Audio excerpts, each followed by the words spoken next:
Development होती गत 24 वर्ष में नवीन पट्टनायक सरकार नीति नियम नहीं करी उड़ीसा रे वैल्यू एडिशन इन्वेस्टमेंट आनीबाटा 4 मिलियन टन पर एनम को लेकर 80 मिलियन टन कैपेसिटी बढ़ेबाटा तार द्वारा जहाँ पैसा 50,000 करोड़ पाखापी कंट्रीब्यूशन ओडिशा जीडीपी को तथा सीएसआर पैसा नहीं विभिन्न स्वास्थ्य शिक्षा क्रीडार अनुष्ठान मान को गठन कराई नवीन पट्टनायक सरकार रे से समय होता नुआ सरकार 100 दिन है माइंस तथा इंडस्ट्री लगी कौन सी पदक्षेप हो पारा आम दाबी करूँ स्पेशलिटी स्टील को लेकर स्वतंत्र पदक्षेप करने लगी बजेट तार किसी पेंशन है दाबी थिला कि जो 1,10,000 कोटी टंका उड़ीसा सरकार 2005 रे टैक्स नेगरी करथिला ताको केमिति एमाने जल्दी आनिबे सुप्रीम कोर्ट वर्डिक्ट परे तार उपरे मध्य किछि तांकर उल्लेख नाइ न खाली ब्लेम शिफ्ट करिबाटा और माइंड्स को लेकर आगामी 5 वर्ष में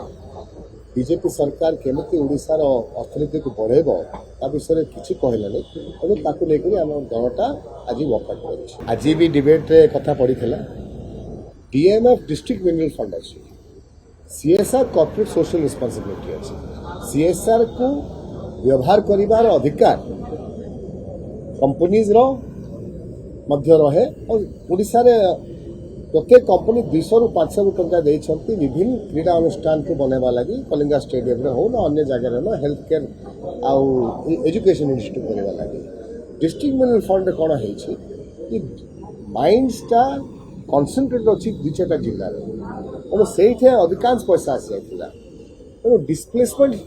जेतकी डिस्प्लेस लोक पाई सेटा खर्च हेबा कथा सेटा मध्य खर्च हेछि और जदी ता ऊपरे स्पेयर किछि बजेट अछि सरप्लस अछि ताको भी जब ओडिशा लोक खर्च करा किसी क्षति ना तेणु ये जिनिसटा गवर्नमेंट ऑफ ओडिशा और गवर्नमेंट ऑफ इंडिया लिटरली नेबा कथा ना कि ओडिशार लोकंकर विकास को बाधा सृष्टि करबा लागि प्रयास करबा सबु जिनिस रे सरकार रो गोटे अनुष्ठानिक भाव मुख्यमंत्री चीफ सेक्रेटरी मंत्री सेक्रेटरी जिला रे कलेक्टर विभिन्न जगह एमएलए एमपी त्रिस्तरीय पंचायत निर्वाचित लोक कौन सी फंडटा कौन सी योजनाटा कहार एका हिसाब से परिचालन नहीं आनुष्ठानिक भाव में नियम नीति कानून को लेकर कामटा कराई जदि किसी भूल भाल होची जदि बीजेपी सरकार कहूँ किसी मनमानी हो सरकार अच्छा कहीं से इनक्वारी करके जेल पकड़ा जो मैंने भूल कर किए मना कर 100 दिन है छोट मोट अफसर मान को डरवा अपेक्षा आनुष्ठानिक भाव में जदि किसी भी भूल भाल हो बाहर करूँ आम अच्छे फेस करने लगे रेडी अच्छे।